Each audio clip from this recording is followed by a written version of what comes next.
study of past events, particularly in human affairs, and modern society is the aggregate of people living together in more or less of an ordered community in the present. And when we were doing our research, we found the issue within like the gap between the two times and like how we don't necessarily understand history because we aren't there and we aren't experiencing it ourselves. So it led to like misinformation or misconstruing an idea. So our thesis was history is inherently important, however, in today's media it is twisted and convoluted to fit one's own ideals. So we're going to show this through twisted truth, movies, and written media, conspiracy theories, and digital media.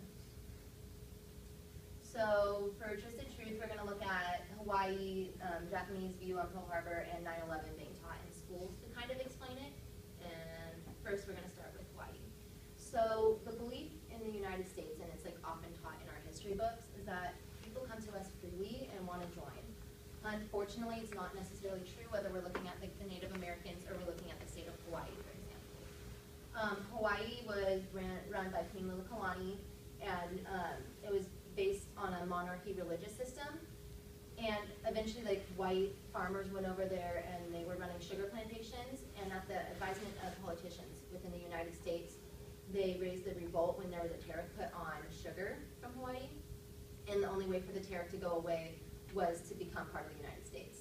So there was a revolt, and that's how we actually received Hawaii as part of our nation through annexation. So this led to like the overthrowing of the religion and the monarchy. And it kind of shows that, like, through Hawaii, their view of coming to the United States is much different than the general country. And then Japanese on Pearl Harbor. This is actually pretty interesting to me. I spoke to a Japanese exchange student at my last year of high school, so this is kind of where my idea came from.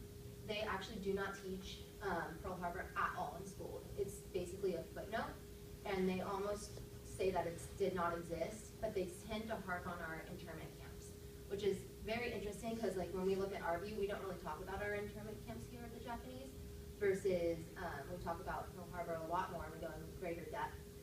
So it's kind of the refusal and the twisting of the truth to go with our political agenda. And then lastly, 9/11 being taught in school or not. It's basically boils down to political correctness. It attacks the idea of racism and the twisting of a religion to the point that it's a heavy generalization. So it becomes a religious war in a way, and it's becoming a platform of people not wanting to teach this large event that's extremely important to our history because of this view. So it's a current argument, so it's hard to find a lot of research on it, but it's interesting to see how people twist different things that happened post 9/11 to their advantage, such as like, you know, the extremism of the act. Okay, so I'll be talking about movies and written media, which is often the medium where the truth is most twisted, mostly, again, to fit certain agendas or points of view. And throughout both mediums, there's also a lot of rampant over-romanticization, which I'll clarify in the next slide. And a lot of the time, truth is also sacrificed just for entertainment value. So over-romanticization is defined as applying romantic character excessively to something that doesn't necessarily preclude it or include it. And lots of people like to over-romanticize certain periods in history, like the Middle Ages, America in the 50s, or like ancient Rome. Like everyone loves to talk about like, oh, I wish I could go to like a diner in the 50s and get a milkshake and like drive off in a big car. But they like to ignore all of the rampant racism that was happening at that time. And throughout history, the most influential way of spreading information has been through written media, and it's often just lots and lots of agenda pushing. Like, I have a few examples here, like The Wealth of Nations by Adam Smith, which is basically the holy Bible of capitalism, and Atlas Shrugged by Ayn Rand, which, in addition to being the worst book I've ever read, is the manifesto for objectivism, which is a libertarian philosophy, which basically puts forth that the only way that human society can properly function is under laissez-faire capitalism. And then you know what that third one is. And wait, go back, sorry.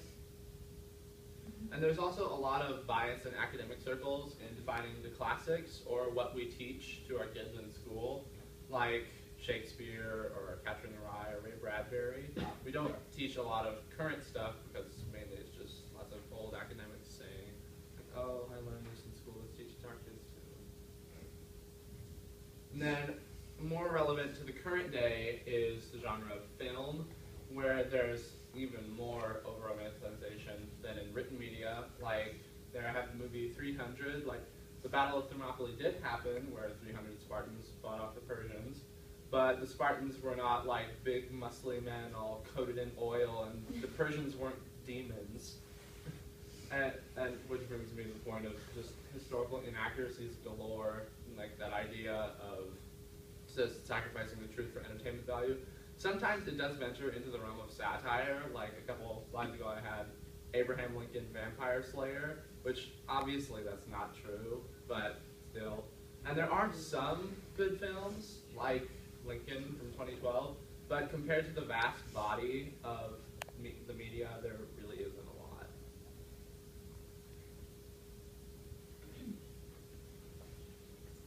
So a lot of pop culture has been kind of transferred onto the internet as digital media has grown more popular, and the internet is of course made for socialization, so anyone can give their opinions. And if enough facts and opinions blur together and enough people see the same thing, conspiracies can be formed even if they aren't grounded at all in solid fact. Oh my god. By the way, this is the first time I've ever had to use a meme for a presentation. Conspiracies recently have become a bit of an ironic internet joke just because of the amount of ridiculous conspiracies out there. People started to make ones that were ridiculous on purpose. Also in a form of dark humor, people have begun to make memes about things that are surrounded by conspiracies such as 9/11, hence why we have the Bush did 9/11 meme. And also just things that are ridiculous in general, such as the Idaho is fake theory, which means, which theorizes that Idaho is not a real state, and anyone who tells you that they're from Idaho is either brainwashed or paid by the government. So even though they're meant to be humorous, they still do help to perpetuate the theories behind the jokes. Secret societies are also popular among discussion groups on forums and in various parts of the internet. Perhaps the most targeted by these discussion groups and the most affected would be the Freemasons, which are a philanthropic society, fraternity for men who want to better themselves. As expected, they are not necessarily providing factual information, and even though the assumptions are false, the sensationalism that is generated can still hinder the perception of these charity organizations.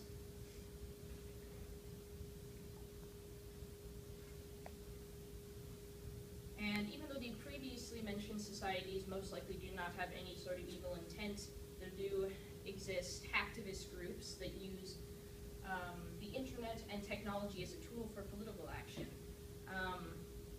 One such being anonymous. Anyone can become a member, communicating via the internet, particularly using what is known as the deep web, which are a collection of websites that can't normally be accessed using surface browsers. It's gotten very, very popular in pop culture recently. If you've seen the movie V for Vendetta, they use the Guy Fawkes mask because the anonymous group is based on the tale of Guy Fawkes, who conspired to blow up Parliament in the 1700s, and I believe he was lynched for it, actually. And these groups, whether or not they are helping society or hurting it, can be seen as untrustworthy or at least unpredictable by the general public. Alright, this is how conspiracy theories affect modern society. First, to the internet, which is where most conspiracy theories are brewed up, and this is where they kind of get spread out. And this connects down to the media, which is where they sort of get their news stories. And people tend to take the news stories and they'll flip them, and they'll make them appear either false or something went wrong, versus not having any solid evidence. candidates, really, such as Princess Diana, who died 19 years ago, but still to this day, people bring up news stories about the driver or the fact that she was pregnant or through Queen Elizabeth, and they'll blame those people versus the fact that she did die in a car accident. For real. And what causes this is people wrongfully judge the events, and they'll tend to blame people rather than accept what happened, such as Bush, the famous meme, Bush to 9/11, where even though thousands of people died, people still turn it into a joke, and they'll talk about it in a wrong way versus like respecting the fact that it was a really bad day for America, because I mean, the whole world kind of went insane after the whole thing went down. And then it affects, conspiracy theories affect modern society negatively, usually, unless it's kind of like a funny joke, like the Idaho one is kind of funny, we all know it's not real.